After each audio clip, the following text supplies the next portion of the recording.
भाई बिल्कुल होना चाहिए। मुसलमानों के पास कोई वॉइस ही नहीं है, उनका टीवी नहीं है, उनका पास मीडिया नहीं है, उनका प्रिंट मीडिया नहीं है। ये जो बुलडोज कराने की बात हुई वो गलत हुई है। आपका यहाँ पे हेड ऑफ स्टेट जो है जो स्टेटमेंट दे रहे हैं वो गलत कर रहे हैं। उनको खुल के उतरना चाहिए और हमें वॉइस को जो है अपनी आवाज़ को बुलंद करना चाहिए कि ये नाइंसाफ़ी हो रहा है, ये गैर कानूनी तौर पर हो रहा है। तमाम मॉब लिंचिंग है, ये गलत हुआ है। गरीबों ने बनाई, गरीब रेखा से लोग जो बनाए थे वो बुलडोजर के करा दिया गया।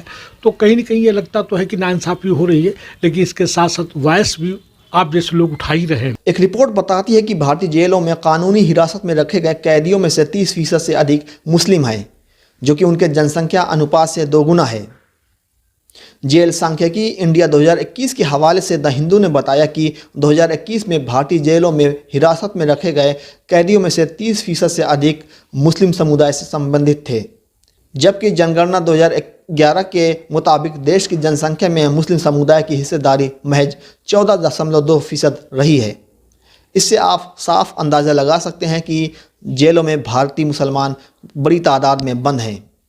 छत्तीसगढ़ के पूर्व डीजीपी MW अंसारी साहब ने मिल्लत टाइम्स से खुसूसी बातचीत की और इस पूरे मामले में अपनी राय रखी।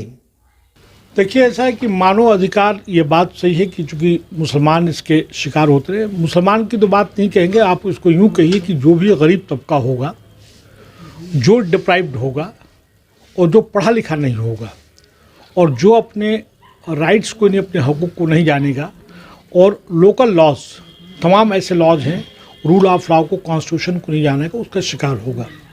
इतना जरूर है कि पिछले कुछ दिनों से ये देखने में आया है कि कहीं न कहीं ऐसे लॉज को या बाई लॉज को या ऐसे एक्ट को, ऑर्डिनेंस को लाया गया है जिसके वो शिकार हो रहे हैं।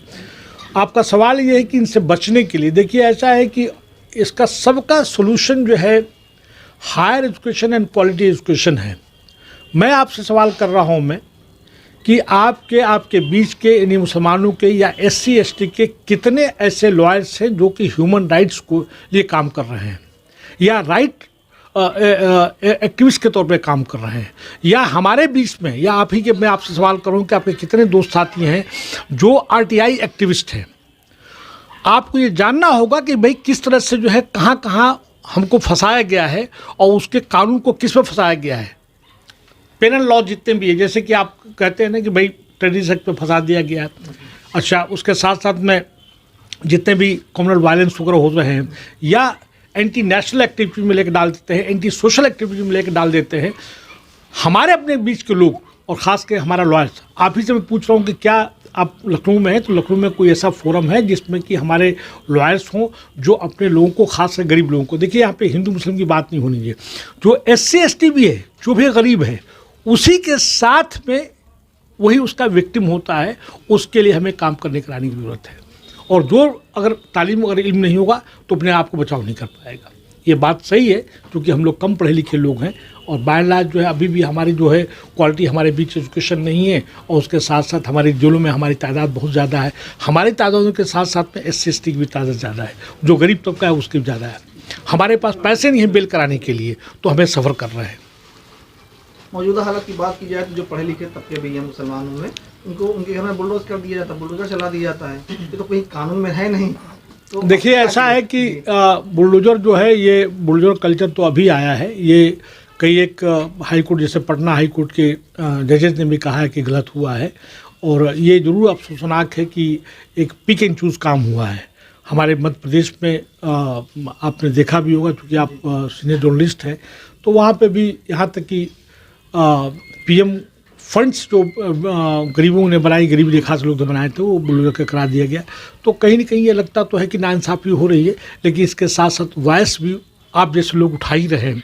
सवाल उठता है कि हमारे बीच में राइट एक्टिविस्ट या हमारे डिफेंड करने वाले हमारे बीच में, हमारे अपने हकूक़ को महफूज करने के लिए कितने लोग काम कर रहे हैं।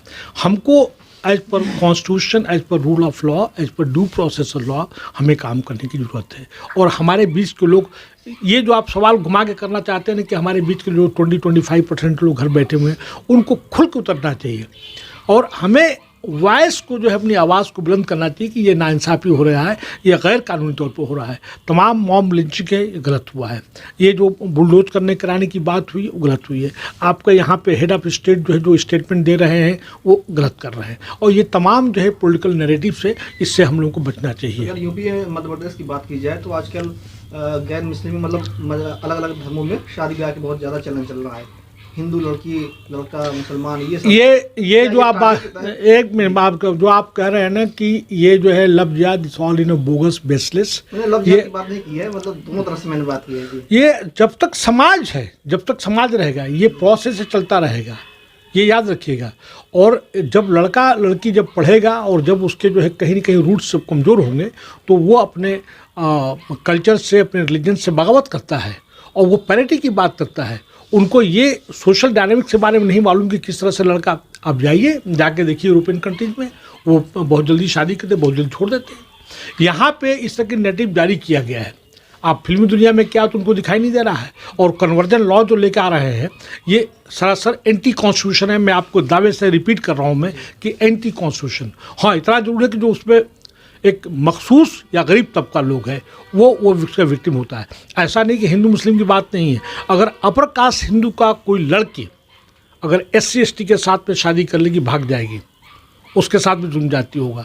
क्या आपने देखा नहीं कि भाई SC ST के लोग जो है मूछ नहीं बढ़ा सकते, वो घोड़े पे नहीं चल सकते हैं, पगड़ी नहीं बांध सकते हैं।